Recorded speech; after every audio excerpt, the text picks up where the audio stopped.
सामवेदीय भी है और पुरुष सूक्त का एक वाक्य आता है। पुरुष सूक्त में ये वाक्य आता है, नान्या पंथा विद्यते अयाए।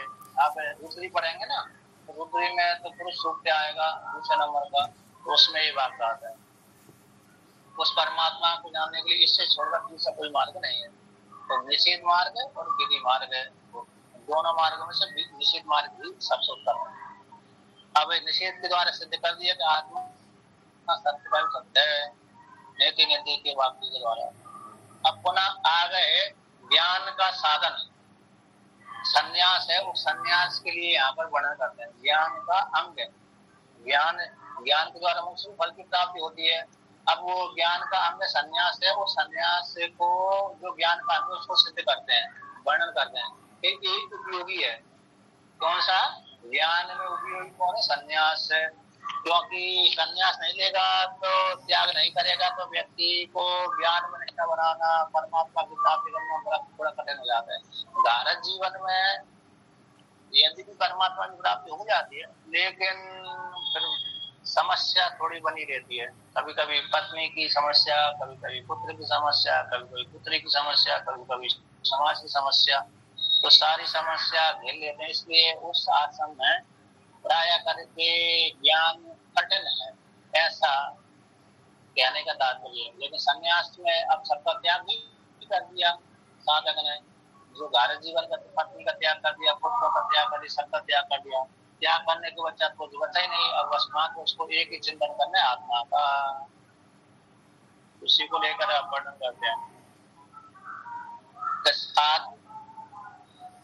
संबंध को कहने की इच्छा से वृत्त का कीर्तन करते हैं। अरे अनुबंध चतुष्ट होते हैं, और कौन से हो गया? अनुबंध चतुष्ट में अधिकार, विषय, प्रयोजन, संबंध, अधिकारी, चार होते हैं अनुबंध।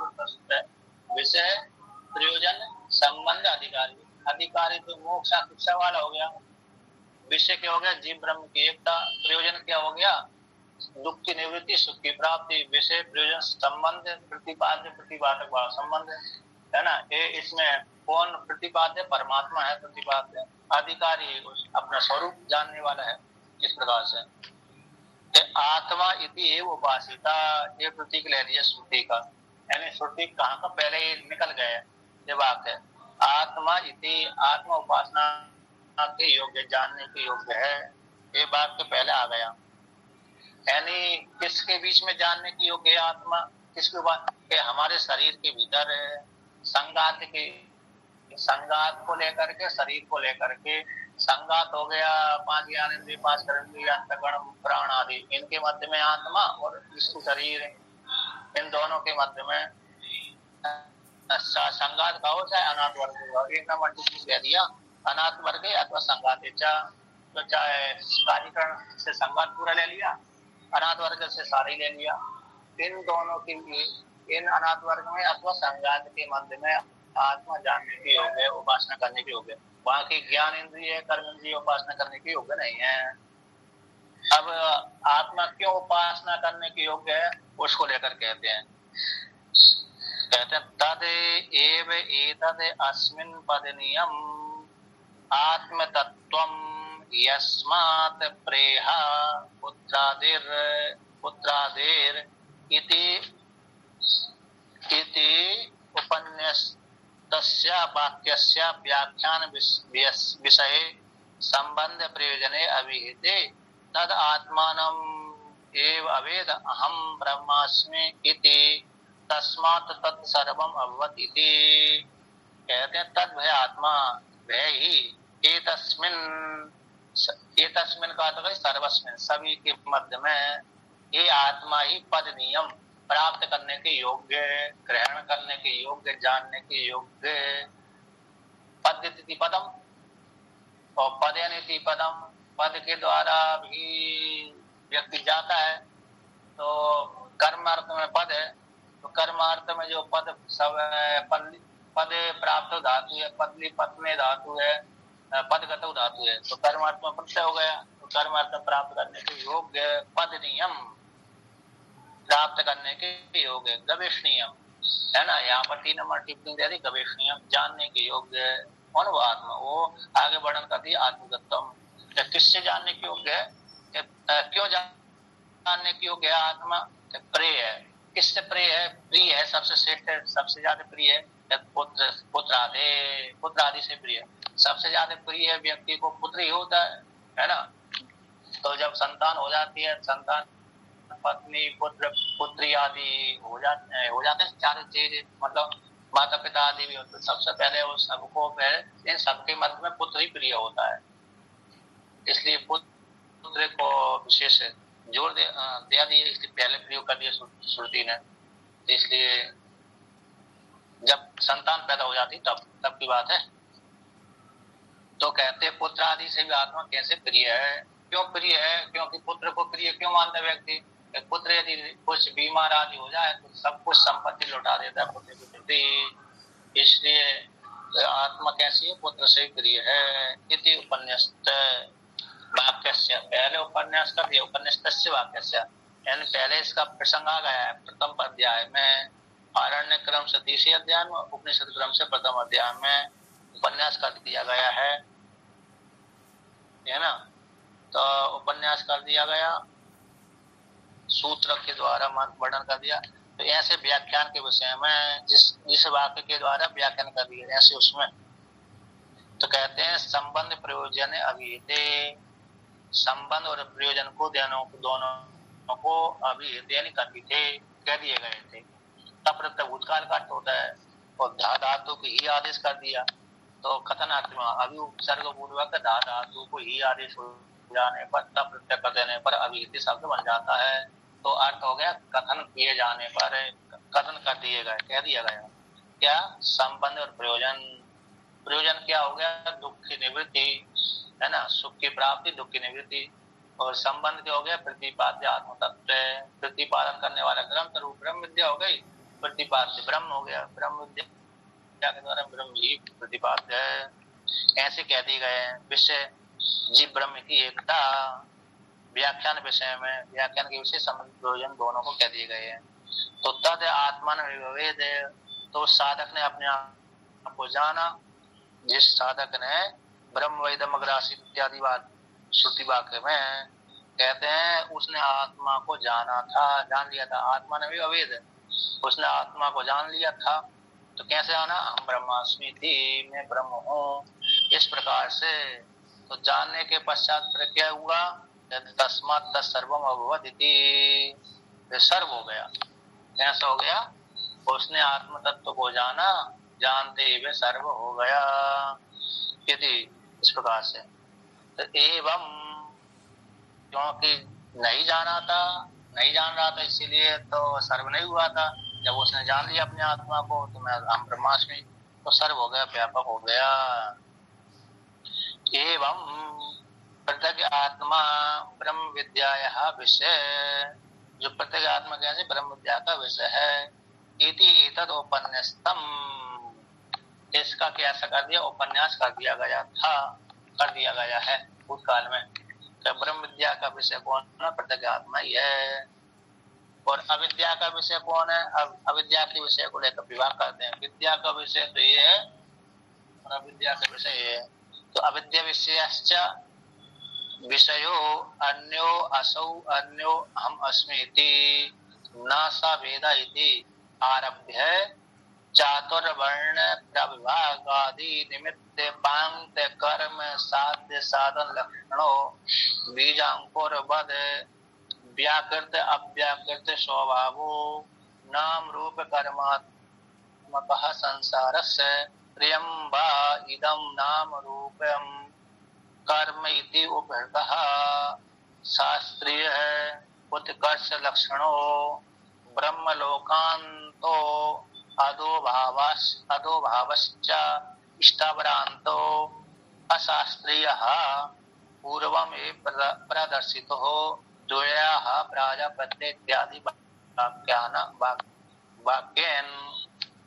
तो कहते हैं तो अविद्या का विषय कौन है, असौ अन्यो असौ हम अस्मि, के सामने दिखने वाला पुरुष है अलग है और मैं अलग हूँ, है ना।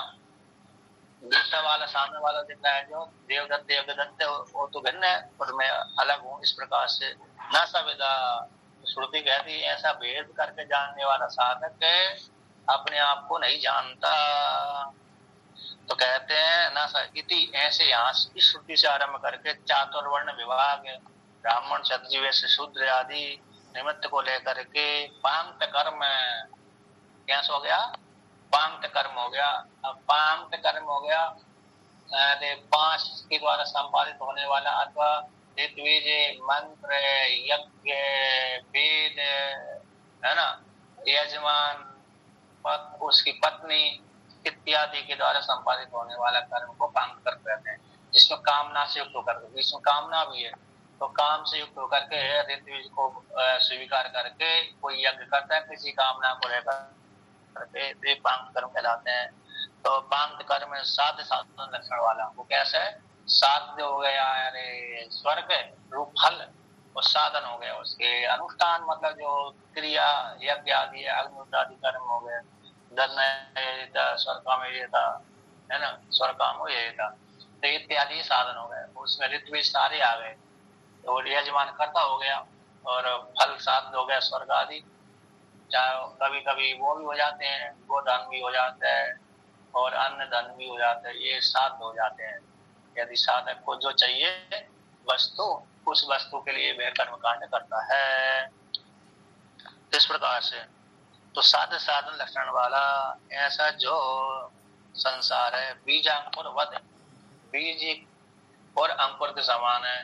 कौन पहला हुआ कौन बाद में हुआ ये तो ठीक है, लेकिन बीज से अंकुर होता रहता है, अंकुर से फिर बीज होता रहता है, फिर बीज से फिर अंकुर बनता है, फिर अंकुर से फिर बीज बनता है, बीज से फिर अंकुर बनता है, फिर अंकुर से बीज चलता ही रहता है ना, समाप्त होते नहीं है संसार। बीज अंकुर एक तो नीचे भी चलता रहेगा, बीज से अंकुर बनेगा, अंकुर से बीज बनेगा, फिर बीज से फिर अंकुर बनेगा, फिर बीज से अंकुर, अंकुर से फिर बीज, एक नीचे की तरफ जाएगा। फिर ऊपर से कौन पहले से आरंभ आया था, पहले बीज पैदा हुआ था कि अंकुर, अंकुर पहले पैदा हुआ था कि पहले बीज, बीज के बिना अंकुर नहीं हो सकता, अंकुर के बिना पहले बीज नहीं हो सकता। तो ये अनादि परंपरा। आप भूतकाल में ले जाएंगे तो अनादि कह देंगे, भूतकाल में ले जाएंगे तो बीजांकुर न्याय को अनादि कहना पड़ेगी, और भविष्यत काल में ले जाएंगे बीजांकुर न्याय को तो जब तक ज्ञान नहीं होता तब तक अनंत तक चलती रहती कामना व्यक्ति की, न बीजांकुर के समान ये संसार है। तो ये बीजांकुर के समान है।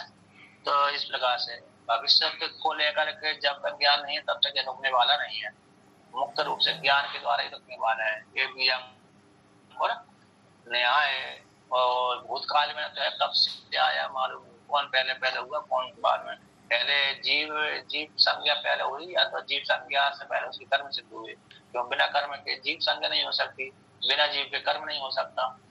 तो पहले कौन आया, पहले मुर्गी पहले पैदा हुई, अंडे पहले पैदा हुई, है कि नहीं, तो बीज पहले हुआ अथवा अंकुर पहले हुआ, तो निर्णय नहीं होता। जहाँ पर भगवान भास्कर इस बात को लेकर कहते हैं ये निर्णायक वाक्य नहीं है, बीजांकुर न्याय है, निर्णायक वाक्य नहीं है, संशयात्मक व्यवहार है।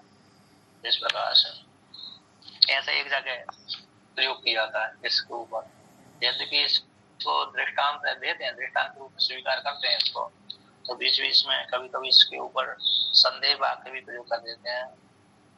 तो कहते हैं अव्याकृत अव्याकृत स्वभाव, ये जो जगत है व्याकृत देखना अव्याकृत ना दिखना, तो व्याकृत अव्याकृत स्वभाव वाला जो जगत है वो कैसा नाम रूप कर्मात्मक संसार है, नाम रूप कर्मात्मक जगत रूप संसार है।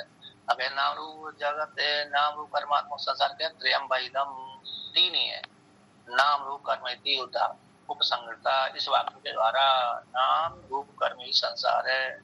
तो ये शास्त्रीय उत्कर्ष लक्षणों, शास्त्रीय कर्म करेगा साधक है तो उत्कर्ष लक्षण, उत्कर्ष फल की प्राप्ति कहाँ तक होगी उसको, तब ब्रह्मलोक का अंत तक, ब्रह्मलोक पर्यंत तक उसको शास्त्रीय कर्म के फल की प्राप्ति हो जाती है। उपासना के माध्यम से, कर्म कांड के माध्यम से, कर्म समुचित उपासना से ब्रह्मलोक फल की प्राप्ति हो जाती है। केवल कर्म से पितृलोक रूप स्वर्गलोक फल की प्राप्ति, स्वर्ग का हो अथवा पितृलोक का हो, तो केवल कर्म से तो पितृ अथवा स्वर्गलोक फल की प्राप्ति और उपासना से, कर्म समुचित उपासना से अथवा उपासना से, केवल उपासना से अथवा कर्म समुचित उपासना से, दोनों से ही ब्रह्मलोक फल की प्राप्ति हो जाती है। ये शास्त्रीय उत्कर्ष का वर्णन। अब अशास्त्रीय अपकर्ष को लेकर कहते हैं कि अशास्त्रीय अधोभावश्च, अधोभाव जब उसने अशास्त्रीय कर्म कर लिए तो अधोभाव कहाँ तक जाते हैं, स्थावरांत तक। अशास्त्रीय कर्म यानी उसने ऐसे कर्म किए थे, इतने पाप वाले कर्म किए थे कि पेड़ पौधे तक बनना पड़ा उसको। स्थावरांत मतलब स्थावर तो पेड़ पौधे ही होते हैं। तो जैसे नलकूबर है, नलकूबर ने ऐसा कर्म कर दिया, स्थापित हो गया, तो इसलिए उसको स्थावर बनना ही पड़ा नलकूबर को, है ना। अयो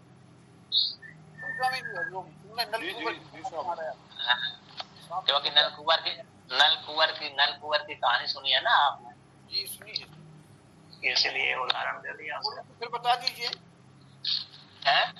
सबको एक बार बता दीजिए। नलकूबर को है ना, उसकी नारद जी श्राप दे दिया था। नंग ने स्नान कर रहे थे वो गंगा जी में, अप्सराओं के साथ, और देखा कि ये तो अप्सरा तो लज्जित हो गए, उन्होंने वस्त्र पहन लिए। इसने इन दोनों पहले नहीं, कुबेर के पुत्र थे, श्राप दे दिया उन्होंने दंड से। श्राप दिया था स्वामी जी नलकूबर को? नारद जी ने। अच्छा, ये दो थे क्या, नल और कुबर? हाँ, दोनों विहार कर रहे थे। और विशेष चलो विहार करना गलत नहीं है, लेकिन नग्न अवस्था होकर के नदी में विहार करना गलत है।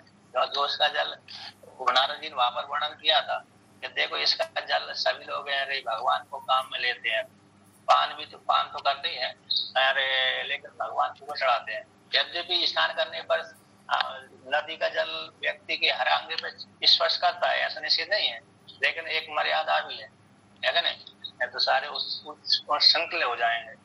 तो इसलिए नदी में बस से रहित स्नान करना निषेध है। हाँ, सन्यासी को छोड़कर, सन्यासी अवधूत को नहीं है, निषेध नहीं है, सन्यासी और अवधूत है, क्योंकि तो उसकी वस्त्र वस्त्र नहीं है। जैसे बालक बालिका को निषेध नहीं रहता, नग्न करे चाहे वस्त्र पहन कर करे, लेकिन अन्य जवान के लिए तो निषेध है, अवधूत के लिए और बालक बालिका के लिए निषेध नहीं है। ऐसे एक 5 वर्ष की बालिका है या तो बालक है, इस तरह का दिन कोई समस्या नहीं, किंतु और अवधूत करता है, सन्यासी करता है, अवधूत करता है, तो उसके लिए निषेध नहीं। किंतु जो युवा है उसके लिए निषेध है, स्त्री और पुरुष दोनों के लिए। तो किंतु नदी में इस प्रकार से उन्होंने देखा कि वो दंड भी हो गए और मेरी अवहेलना कर रहे हैं, बस आदि नहीं थे, लज्जित नहीं हुए और क्षमा याचना भी नहीं मांगी, श्राप दे दिया। तो मतलब ये हो गया नलकूबर को किस समान स्थावरांत तक अशास्त्रीय कर्म के द्वारा अधोभाव को प्राप्त होता। तो अधोभाव कहाँ तक पहुंचता है, स्थावर पर्यंत तक, स्थावरांतो यानी स्थावर पर्यंत तक अशास्त्रीय कर्म पूर्वम एक प्रदर्शित, तो पहले से ही प्रदर्शन कर दिया। कहाँ पर प्रदर्शन कर दिया, किस वाक्य के द्वारा,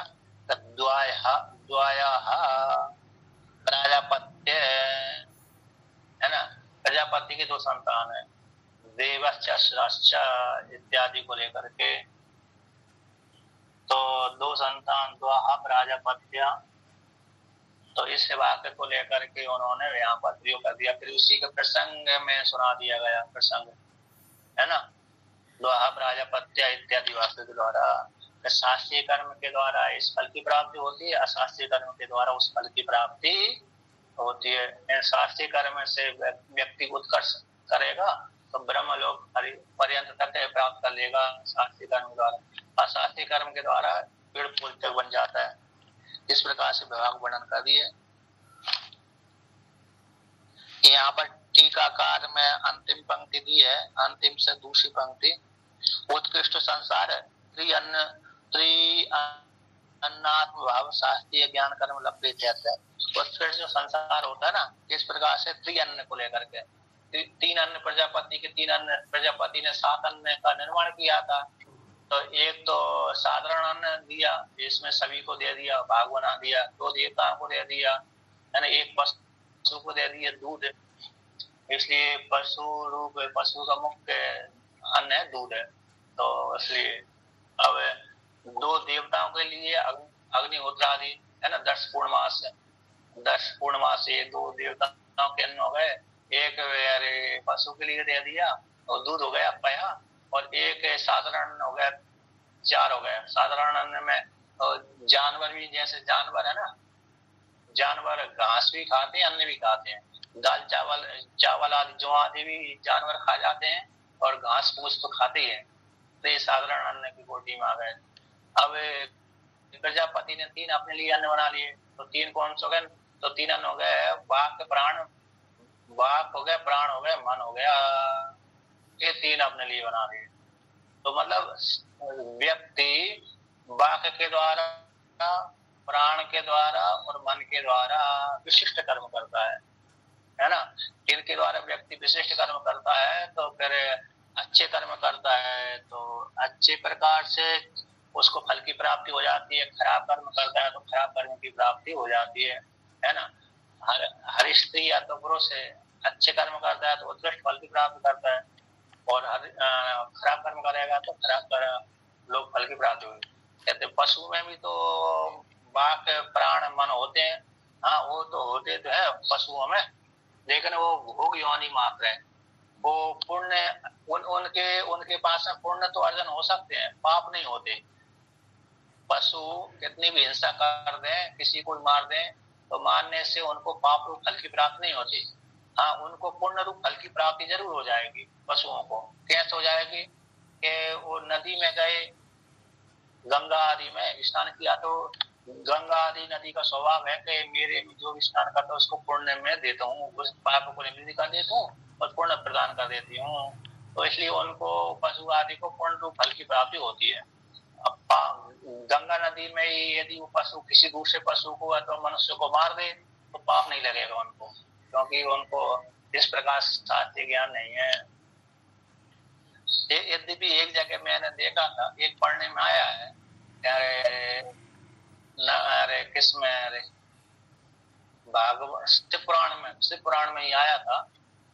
तो लेकर वहां पर एक गाय को ब्रह्म हत्या लगी थी, एक ब्राह्मण को मार दिया गाय ने।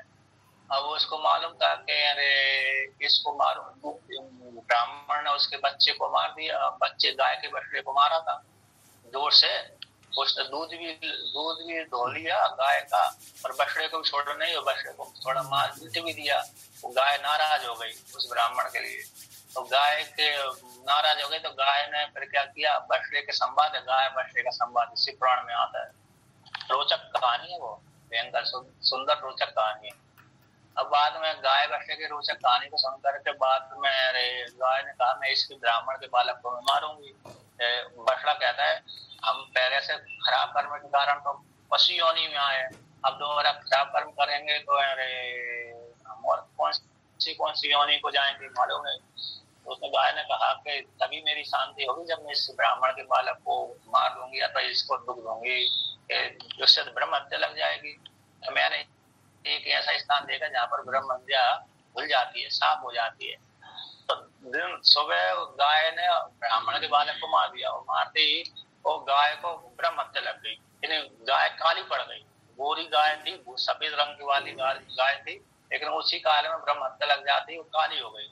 और काली होती ही फिर वो जैसी काली हुई ब्रह्म हत्या लग गई, उसी काल में नर्मदा किनारे गई, और वहां पर एक गौवंश का घाट था, तो ये थोड़ा ओंकारेश्वर से नीचे क्षेत्र है उसका, वहां पर आता है। तो अभी वर्तमान काल में डूब क्षेत्र में चल रहा है, डूबा तो नहीं है, डैम बना नहीं है, महेश्वर जो डैम बना हुआ उसमें डूब क्षेत्र में आया है वो क्षेत्र है। तो वहां पर जाकर स्नान किया, स्नान करती पुनः गोरी हो गई वो गाय। तो यद्यपि अब यहाँ पर ये प्रश्न बन सकता है कि गाय को ब्रह्म हत्या कैसे लग सकती है, गाय को पाप कैसे लग सकता है क्या नहीं? जानवर को तो पाप लगता ही नहीं है, जानवर तो भोगी होनी है। कहता उसको ज्ञान था इसीलिए लग गया। गाय को ज्ञान था कि इस यदि को उसको ज्ञान था कि इसको मैं मारूंगी ब्रह्म हत्या जरूर लगेगी मेरे को, तो इसलिए उसने अपने ब्रह्म हत्या धो भी ली, प्रायश्चित कर लिया, तो निवृत्ति हो गई उसकी। तो ये ऐसे आता है, लेकिन प्राय करके ये अपवाद वाला बात है, अपवाद वाला बात है। लेकिन जानवरों को नहीं तो शेर तो कितने प्राणियों को खाता है, शेर है ना, यदि उसको अहिंसा लगे तो शेर तो पापी से पापी पापी होता रहेगा, कभी उससे मुक्ति होगी नहीं।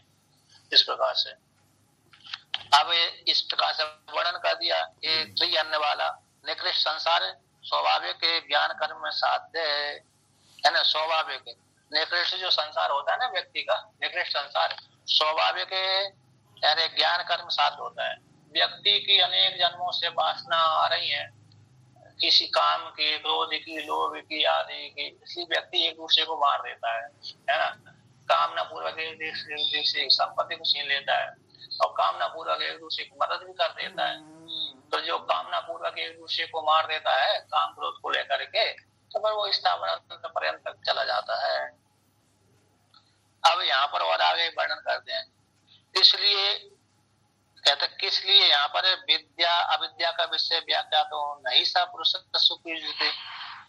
पूर्व पक्षी यहाँ पर प्रश्न कर रहा है कि भाई अविद्या के विषय को व्याख्यान क्यों किया गया है, तो पुरुषार्थ में कोई उपयोगी नहीं है ना।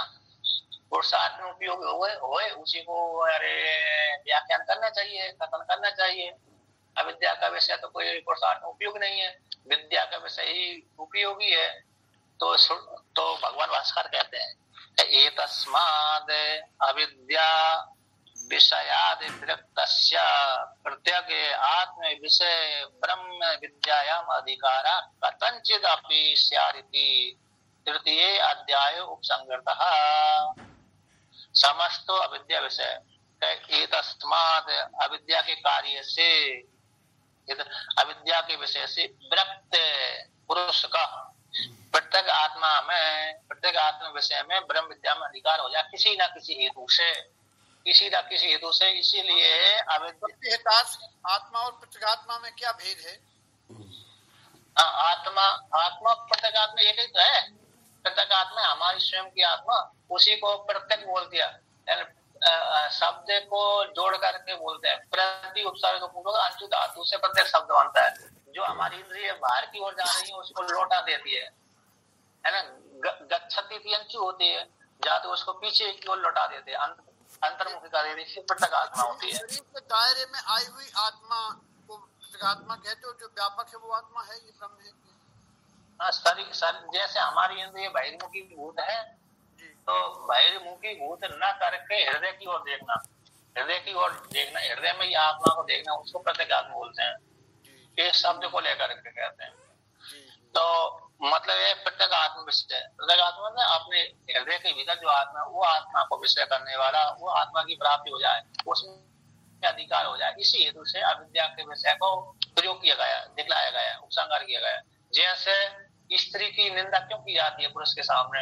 इसीलिए की जाती है स्त्री की निंदा कि उससे जो पुरुष को स्त्री के प्रति जो राग बैठा हुआ है, तो राग निवृत्त हो जाए। हाँ, निंदा उस स्त्री की निंदा नहीं है, स्त्री की निंदा इसीलिए उससे व्यक्ति को राग हटाने के लिए है। जो साधक बन गया है, थोड़ा सा उसको उस स्त्री के प्रति राग बैठा हुआ है अभी, तो राग निवृत्त हो जाए स्त्री की निंदा करने से, इसलिए वहां से उसकी इसलिए स्त्री की निंदा की जाती है। अब उसी प्रकार से अब कोई स्त्री शादी का है ना, स्त्री भी तो साधु बनती है, तो अब उनके मन में भी तो पुरुष की कामना बैठी रहती है, तो उनके सामने पर पुरुषों की निंदा की जाती है उनके लिए कि पुरुष इतना खराब होता है। यदि उनके सामने पुरुष की निंदा नहीं करेंगे तो उनका राग तो बेस पहले से थोड़ा बैठा हुआ ही है, और ज्यादा बैठ जाएगा। प्रशंसा कर दो, काम सूत्र का प्रशंसा कर दो, है ना। काम सूत्र में स्त्री और पुरुष की निंदा प्रशंसा की गई है, अब वहां तो वो उसको वैराग खुद दिलाएगा, राग प्रवृत्त कराएगा। तो इसलिए वैराग दिलाने के लिए ही निंदा की जाती है, ना तो स्त्री की निंदा की जाती, ना पुरुष की, बल्कि वैराग दिलाने के लिए। इसलिए यहाँ पर भगवान भास्कर कहते हैं किसी न किसी हेतु से व्यक्ति को वैराग हो जाए, कथनचित है, किसी भी प्रकार से। कथनचित बोलिए, कथम यानी कथम था जो प्रथम प्रत्यय आता है, तो प्रकार अर्थ में किसी भी प्रकार से वैराग हो जाए।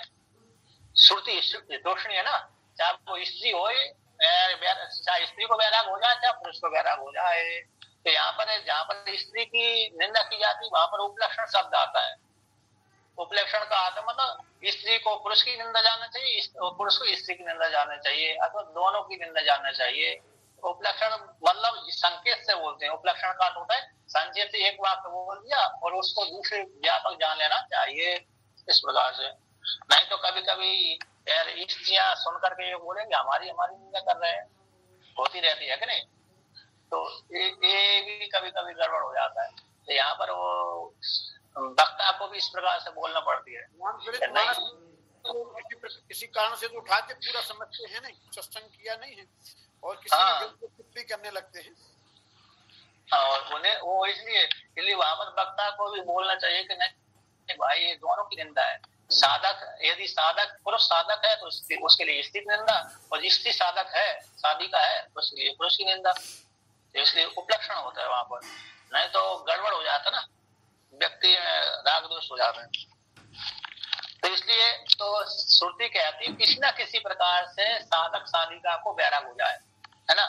इसलिए तृतीय अध्याय में प्रथम अध्याय में उपनिषद क्रम से प्रथम अध्याय और आरण्य क्रम से तृतीय अध्याय में उपसंहार कर दिया गया। किसका? अविद्या का विषय, संपूर्ण अविद्या के विषय को उपसंहार कर दिया गया है। इसलिए उपसंहार किया गया, इसलिए दिखाया गया कि किसी न किसी प्रकार से इससे जगत से साधक साधिका को वैराग हो जाए। ये जगत है ब्रह्मलोक पर्यंत है, जितना भी ऐश्वर्य है वो जगत की कोटि में आता है, दुख ही देने वाला होता है। कैसे होने वाला है? अरे हमने ब्रह्मलोक के लिए साधना करी, आराधना करी, तो सबसे पहले तो आराधना हमको दुख की हेतु बनी ना, है कि नहीं। थोड़ी देर के लिए फिर वहां पर जाकर के हमने सुख भोग लिया, फिर दोबारा फिर वो पुण्य हमारा समाप्त हो जाने पर फिर पुनः हमको इसी लोक में आना ही पड़ेगा। क्योंकि जैसे हमने 1 लाख रुपए कमा लिए, अब हमने 1 लाख रुपए कमा करके उनको खाने के लिए, हजम करने के लिए किसी होटल में चले गए। अब जब तक हमारे जेब में 1 लाख रुपए थे, खर्च नहीं हुए, तब तक होटल में बढ़िया आनंद से हम रहते रहे, मजे मारते रहे। अब जैसे ही हमारे 1 लाख रुपए समाप्त हो गए, होटल वाला लाख दे करके निकाल देता है। या तो सीधा सीधा निकल जाओगे तो लाख दे करके निकालेगा, नहीं तो वह झाड़ू पोछे करने पड़ेंगे, है कि नहीं। मतलब दृष्टांत है। तो जैसे राजा इंद्र देवता ने ययाति महाराज को धक्का ही दिया था सीधा सीधा, क्योंकि उन्होंने अपने धर्मों का बखान कर दिया था, इसे सीधा ही धक्का दे दिया। तो सीधा धक्का दे दिया तो सीधे उल्टे गिरे थे, जैसे त्रिशंकु को उल्टा गिरा है ना, लटका हुआ है एक पुराण के अनुसार, उसी प्रकार से ययाति राजा भी उल्टे गिरे। पैर ऊपर है उनके, नीचे मुख गर्दन नीचे खींच कर गिर रहे हैं।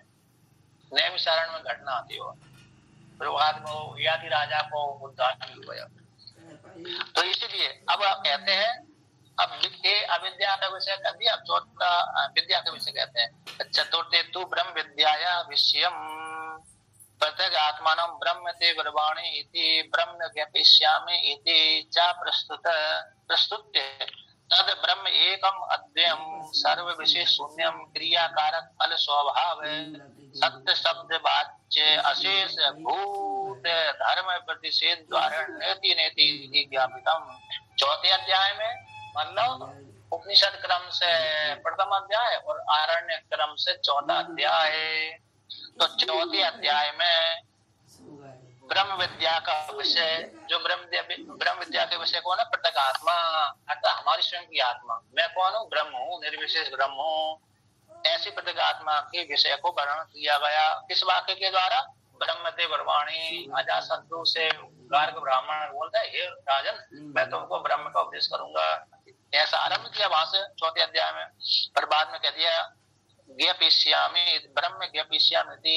जब जो अजातशत्रु राजा ने गाय ब्राह्मण को देखा कि सगुण ब्रह्म निर्गुण ब्रह्म की प्रतिज्ञा करके सगुण ब्रह्म को उपदेश कर दिया, इसलिए राजा अजातशत्रु ने फिर उसको गार्ग ब्राह्मण को कहा कि मैं तुमको जो तुम मेरे को देने के लिए आए थे तुम तो पूरा नहीं जानते हैं, किंतु मैं उसको जानता हूँ। मैं तुमको अब वो जो जानता हूँ ब्रह्म को उसका मैं उपदेश करूंगा, तुमको उपदेश करूंगा, तुमको ब्रह्म विद्या को उपदेश करूंगा। जो शिष्य जो आचार्य बन करके विद्या देने के लिए आया था, बाद में वही क्या हो गया? शिष्य बन गया, शिष्य का शिष्य बन गया।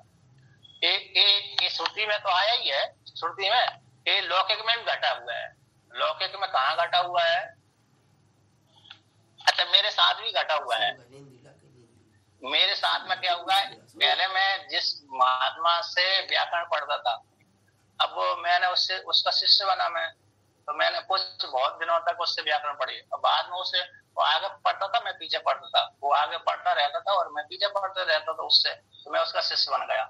इसके पश्चात वो अपने गुरु के आश्रम में चला गया तो मैं फिर दूसरे महात्मा से पढ़ता रहा, तो मैं आगे निकल गया। वो वो महात्मा पुनः आश्रम में आया तो मेरे से पीछे हो गया, बाद में फिर वो मेरे से ही पढ़ा।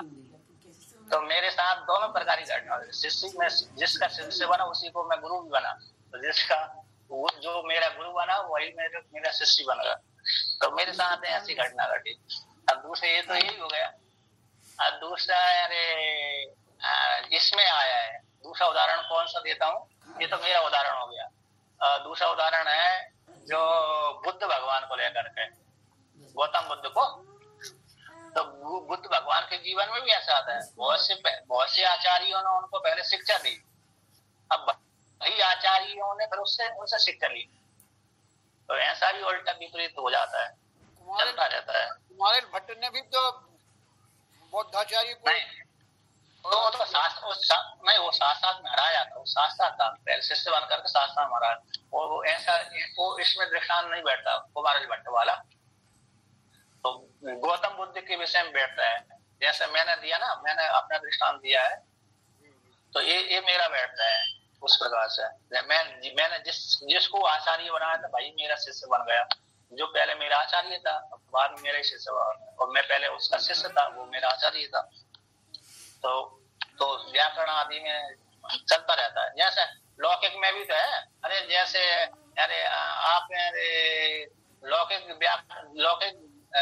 वो पढ़ाते हैं यहाँ पे, क्या पढ़ाते हैं, अरे गणित है, अंग्रेजी है ना, आपने पढ़ाया बहुत से विद्यार्थियों को।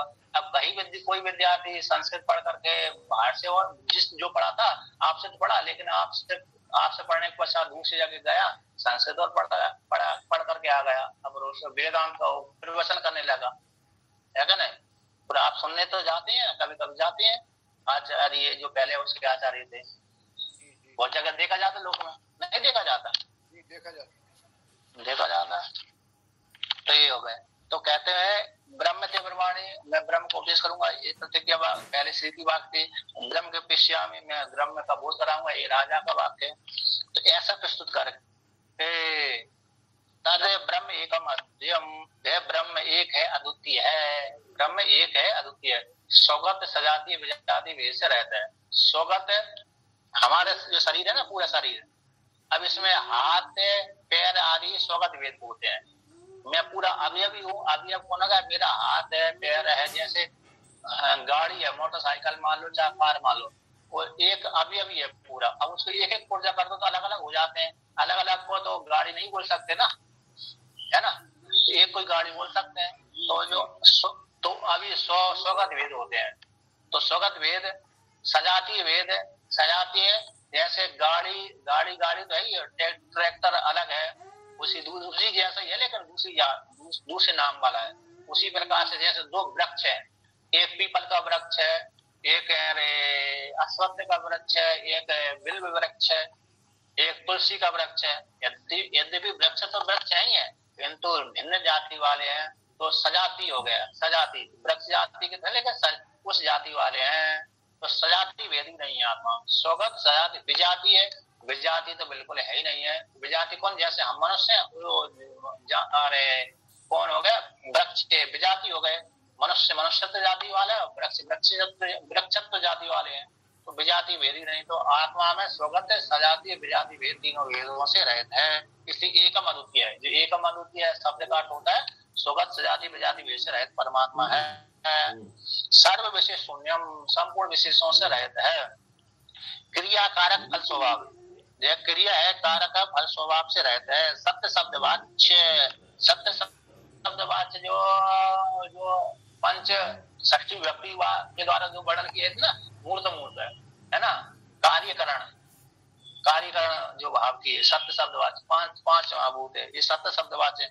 इन सत्य शब्द वाच्य अशेष भूत धर्म, पंचभूतों के जितने भी धर्म है, मनुष्य में जितने भी धर्म है, वो सारे धर्मों का प्रतिषेध के द्वारा, इस वाक्य के द्वारा कि नेति नेति आत्मा, तो नेति नेति के द्वारा सबको निश्चित कर दिया। निषेध शेषो रहता न शेष ज्ञापितम निर्विशेष ब्रह्म बोध करा दिया गया इस वाक्य के द्वारा। अब इस प्रकार से आगे वर्णन करते हैं। एवं इस प्रकार से घटना को अनुवाद करके उत्तर ब्राह्मण के तात्पर्य को लेकर कहते हैं। घटना को अनुवाद कर दिया, कथन कर दिया। अब आगे का जो ब्राह्मण है, चौथा ब्राह्मण है, उसको वर्णन करते हैं। कैसे? अस्य ब्रह्म विद्याया अंगत्वेन संन्यासो विदिशितः। कैसे इस ब्रह्म विद्या का अंग रूप से संन्यास का विधान किया जाने वाला है ना। यद्यपि भूतकाल का भूतकाल का वाचक होता है, किंतु वर्तमान समय में वर्तमान बदलाव को लेकर के वर्तमान में किया जाने वाला है ना, किया जाएगा, फिर बाद में भूत हो जाएगा। तो विदिशिता है ना, तो विधान जो ज्ञान का अंग है, ब्रह्म विद्या का अंग है, ब्रह्म विद्या के अंग रूप से संन्यास का विधान किए जाने वाला है। कहाँ से, किसके द्वारा? कहते हैं याज्ञवल्क्य अपनी पत्नी को त्याग करके जंगल में जाते हैं। इस प्रकार से संन्यास, जब तक पत्नी को नहीं त्याग करेंगे तब तक संन्यास नहीं होगा। तो पत्नी का त्याग करके संन्यास धारण करके जंगल में चले जाते हैं। इस प्रकार से तो जो किस लिए जाते हैं भाई? इसलिए कि अपने संन्यास के माध्यम से संन्यास ले लेता है साधक, जब साधक साधिका, तो फिर उसको फिर अपनी पत्नी में, पुत्र में, पति में, भाई बंधु में आसक्ति नहीं रहती। यदि संन्यास नहीं लिया, त्याग किया नहीं, तो आसक्ति बनी रहती है। तो आसक्ति जब बनी रहेगी तो दायित्व बने रहेंगे, पर ज्ञान करने में थोड़ा कठिनाई रहती है। भगवान भास्कर ज्यादा जोर लगाते हैं कि संन्यास लेने पर ही ज्यादातर तो ज्ञान हो पाता है। घर जीवन में ज्ञान होता तो है, लेकिन कभी पत्नी अरे बोल देती है ये कार्य करो, कभी पुत्र बोल देता है, कभी पुत्री बोल देती है, कभी पुत्री मांग रहा है, कभी पुत्री मांग रही है, कुछ मांग रही है, कभी पत्नी कुछ मांग रही है, कभी पति कुछ मांग रहा है, तो फिर वो झंझट पड़ जाती है। इसके लिए वो साधक अथवा साधिका ज्ञान में अग्रसर होते हुए थोड़ा शिथिल हो जाते हैं। लेकिन अब संन्यास ले लिया तो भाई अब आपका एक ही कर्तव्य बच्चा, क्या बच्चा? आत्मा का चिंतन करो, वेदांत का स्वाद दिया करो, आत्मा का चिंतन करो, दूसरा कोई कार्य है ही नहीं है तुम्हारे पास में। यदि नहीं करते हैं तो फिर तुम आपकी वो कमी है। संन्यास लेने के बाद वेदांत का श्रवण नहीं करते, आत्मा का चिंतन नहीं करते, तो फिर वो आपकी एक कमी है, है नहीं? अब आगे वर्णन करते हैं। इसलिए ब्रह्म विद्या का अंग रूप से संन्यास दान किया जाने वाला है, इस ब्राह्मण में किया गया है ना। तो किस प्रकार से त्याग, किसका त्याग करना कहते हैं, यहाँ पर वर्णन किया है। जाया पुत्र वित्तादि लक्षणम पांक्तम कर्म अविद्या विषयम यस्मात् न आत्म प्राप्ति साधनम। कहते हैं जो जाया यानी पत्नी, पुत्र यानी पुत्री, वित्त यानी दोनों प्रकार से वित्त, देव वित्त, मानुष वित्त, तो सोना चांदी घोड़े आदि हो गए, देव दोनों प्रकार के वित्त यानी उपासना, दो देवता संबंधी उपासना। तो जाया पुत्र वित्तादि लक्षण वाला जो पांक्त कर्म है, वह पांक्त कर्म ऐसे जो पांक्त कर्म अविद्या विषय वाला है, ऐसे अविद्या विषय वाला जो पांक्त कर्म वह उससे अविद्या विषय वाला होने से, इसलिए वे आत्मा की प्राप्ति का साधन नहीं है। पांक्त कर्म में पत्नी पुत्र विद्या वित्त मानुष वित्त आत्मा की प्राप्ति का साधन नहीं है। इससे तो व्यक्ति राग से होकर के क्या करता है, तब तक लोग को चला जाता है, राग और बढ़ता रहता है। यदि सकाम कर्म करता रहेगा तो व्यक्ति को राग बढ़ती रहेगा, निष्काम करेगा तो फिर राग निवृत्त होगा। पत्नी से भी राग समाप्त हो जाता है, पुत्र से भी, भाई बंधु से, माता पिता सब से ही हो जाता है, और पत्नी का पति से भी राग समाप्त हो जाता है। अब आगे कहते हैं कि अन्य साधनम ही अन्यस्मै फल साधना है युज्यमानम प्रतिकूलम भवति। उसी को कहते हैं यहाँ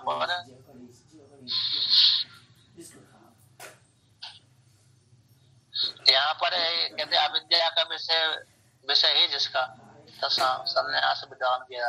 पूर्व पक्षी यहाँ पर शंका करता है, ठीक है, अरे 574 नंबर पृष्ठ की दूसरी पंक्ति, ठीक है, 574 नंबर पृष्ठ की दूसरी पंक्ति, ननु प्रकृतम कर्म अविद्या विषयम, जो अविद्या के विषय कर्म है जिसका प्रकरण किया गया था पहले अध्याय में किया गया, तो जब अविद्या के विषय किमिति आत्मज्ञानम, फिर किस लिए यहाँ पर आत्मज्ञानम तादात्म्य रूप से अनुष्ठ रूप से न पुनस्तम, है ना। यहाँ पर प्रकृति जो प्रकरण में कर्म अविद्या का विषय है, उसमें आत्मज्ञान तादात्म्य रूप से अनुष्ठान द्वारा क्यों उपन्यास नहीं होता है, क्यों बोध नहीं होता। तो तादात्म्य रूप से मतलब आत्मज्ञान के लिए जो कर्म अविद्या के विषय जो कर्म है वह आत्मज्ञान के लिए तादात्म्य रूप से उपयोगी क्यों नहीं होता। पूर्व पक्षी का कहना है, जो पहले अध्याय में पांक्त कर्म को श्रुति ने दिखलाया गया है, श्रुति ने पांक्त कर्म को दिखलाया था, ये पांक्त कर्म है, अर्थात पत्नी को लेकर के कर्म है, पुत्र को लेकर के पत्नी प्राप्त हो जाए, जाया में स्यात्, इसके लिए कर्म कुर्याम, जाया प्राप्त हो जाएगी, पुत्र हो जाएगा, जाया किसके लिए,